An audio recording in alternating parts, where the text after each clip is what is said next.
Hi, welcome to the Solving Circle, a basic training on how to use a solving circle in any aspect of your life, but primarily in the family violence intervention courses or the Choosing Peace classes. So, what are we going to use the solving circle for, and what is the solving circle? From my perspective, the solving circle is a means for resolving conflict without using violence. It is a roadmap for how you can have the kinds of relationships that you like to have. Every relationship, no relationship is perfect. Every relationship is going to have some kind of disagreement, some kind of argument, some kind of difference, right? And I think that this concept developed by William Glasser is absolutely perfect for learning to have relationships, resolve conflict without violence.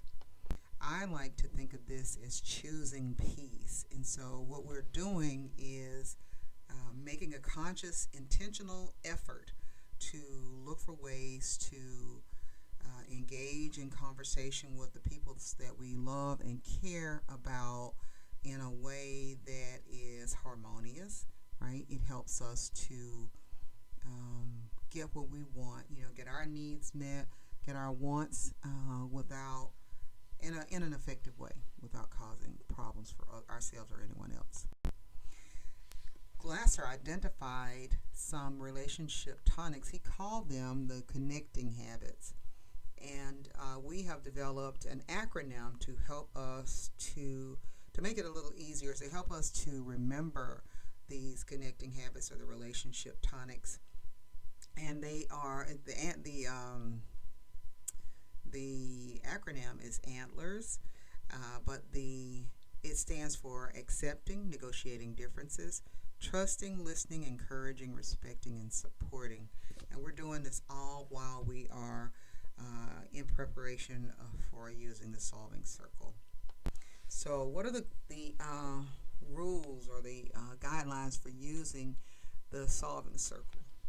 So, what we do prior to entering the solving circle, we are going to agree with the other person or persons that the relationship is more important than winning. I know we talk a lot about winning. Lots of people think that you have to go into a negotiation with the idea of winning at the core of what's going to happen. But when we're using the solving circle, we're thinking about the relationships. We're using those relationship tonics, the antlers, and we are really attempting to walk out of the circle with everyone gaining something. So this is about the relationship itself being more important than winning. So then we agree that we're going to talk only about the topic that we decided to enter the circle about. We're not going to talk about all other kinds of things. When we step into the circle, we're going to talk about one thing, and that's the issue that we agreed to prior to entering the circle. And once we're in the circle, we're going to remember that the relationship is more important than winning. There's no hitting below the belt. That means no negative comments. When we're in relationships with people, we know a lot of things about them, especially when we're in intimate relationships, right? We know a whole lot about people, but we don't want to bring those things up once we enter the solving circle. Lots of reasons for that, but primarily it's not helpful, right? It can be very hurtful. And so it's one of the things that causes conversations or negotiations to deteriorate is that idea, the idea of bringing up all these negative comments. We're going to remain focused. It's hard to do sometimes, but we're going to agree to remain focused. We're going to discuss the situation until a solution is found.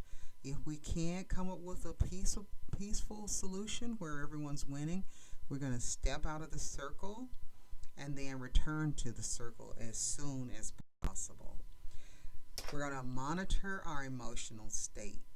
It's really important that we pay attention to how we are, emotion we're experiencing in the moment, because not only is that emotion something that we feel inside, but it is also something that is visible by people outside of us. And so I can see a little tension on your face. I can see the tension building in your body. So I'm going to ask you, as a part of the solving circle, to monitor your emotional state.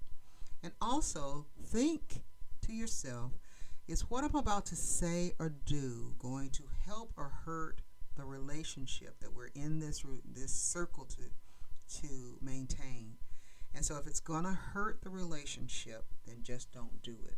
So this is just my interpretation of the solving circle. I hope that it's helpful. And as I stated earlier, it was a concept, an idea that was developed by William Glasser in his book Choice Theory, A New Psychology, that was published in 1998. And I'm Gloria Cisse. I'm certified in choice theory and reality therapy, and I am a faculty member of the Glasser Institute. You can find me at scctgeorgia.com. Thank you very much.